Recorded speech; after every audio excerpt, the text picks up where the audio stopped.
A successful, well-adjusted life must be built upon a solid internal faith and conviction. This means that we must know with inner certainty where we came from, why we are here, and whither we are going. In working with human problems, I've always noticed that the troubled person is the one whose basic beliefs are deficient. Let us see how the doctrine of rebirth supplies a working formula for right conduct. If we have lived in this world before, we bring with us into physical birth the total of our previous abilities and debilities. We are not new creatures, but living souls in the midstream of existence. There is a simple answer, therefore, to the question, where did we come from?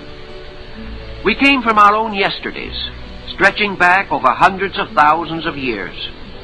The newborn infant will inevitably develop a disposition, bearing witness to the things he has done before, to the persons he has been. The practical result, in conduct, of this knowledge is that it is no longer necessary to blame our associates or environment for our troubles, or to feel that some are born to be happy and others to be miserable. We have earned certain good things for ourselves by former action. We have also made mistakes and permitted false concepts to influence our character. In other words, we are in the process of working out causes which we ourselves set in motion, either in the present life or in former lives. Although we do not normally remember our previous existences, if the law of nature be just, we must be in the place most suitable to our real needs. We come into life to improve ourselves, building new careers upon foundations fashioned long ago and far away. Someone will always ask, if I have lived before, why have I no memory of former lives? Would not such a memory be of the greatest value? Let us think this through together. How many of us can face constructively our memories of the present life? Often the major problem in a neurosis is that the individual is plagued by the things he remembers. But fortunately, nature has a way of submerging memory patterns, thus giving us a greater opportunity to make present decisions without prejudice, self-pity, or morbid recollections. Of course, we have a new brain at each birth, and this unfolds to produce the new personality. Even so, as the brain develops, it is apparent that the soul does bestow impulses, attitudes, and pressures that cannot be fully explained unless they originated in a previous life. Thus, although we may not remember incidents, we certainly bring forward with us the totals of previous accomplishments. Would we actually gain anything if we could look back over the long and painful struggle of growth? Would we live better today if we could recollect all the pain of former births and deaths, the wrongs we had done, the debts we had left unpaid, and the opinions which have burdened our spirit for ages?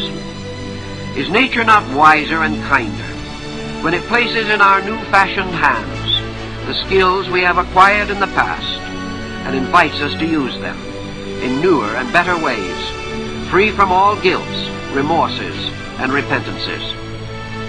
This aspect of the doctrine of rebirth also explains the otherwise baffling question of genius. Is it accident, heredity, or the will of God?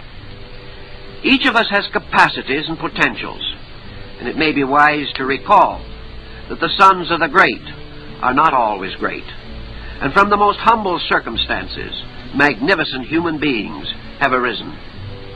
Are we content to assume that we are merely biological incidents? Where would the justice be if we are only the products of some ancestral bloodstream? I am convinced that if ethics exists, if there is any right or justice in the world, the doctrine of rebirth reveals this more clearly than any other teaching that we know. Some have argued against rebirth on the ground that nature never repeats itself, and it is therefore unreasonable to assume that man should return many times to become involved in similar sequences of occurrences.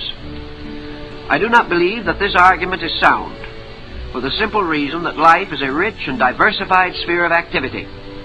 The doctrine does not teach that we have to learn the same lesson twice.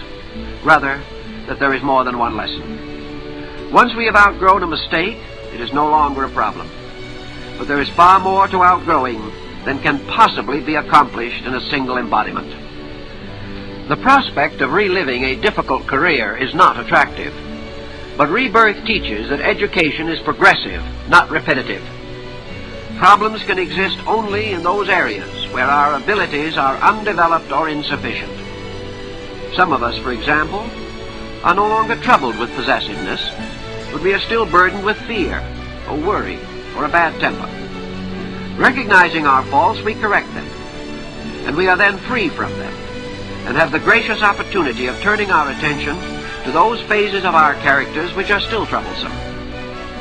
If we bear in mind that it is the soul or psychic self, and not the body that is unfolding, and that the permanent records of growth are preserved in the soul, and not the brain, we will appreciate why we are so strongly impelled by our own psychic instincts and intuitions, which make available to us the real picture of our complete selves. If we accept the idea that the conscious soul of man passes from one form to another because of the divine impulse within it to know all things and to achieve all things, it becomes evident why we are here.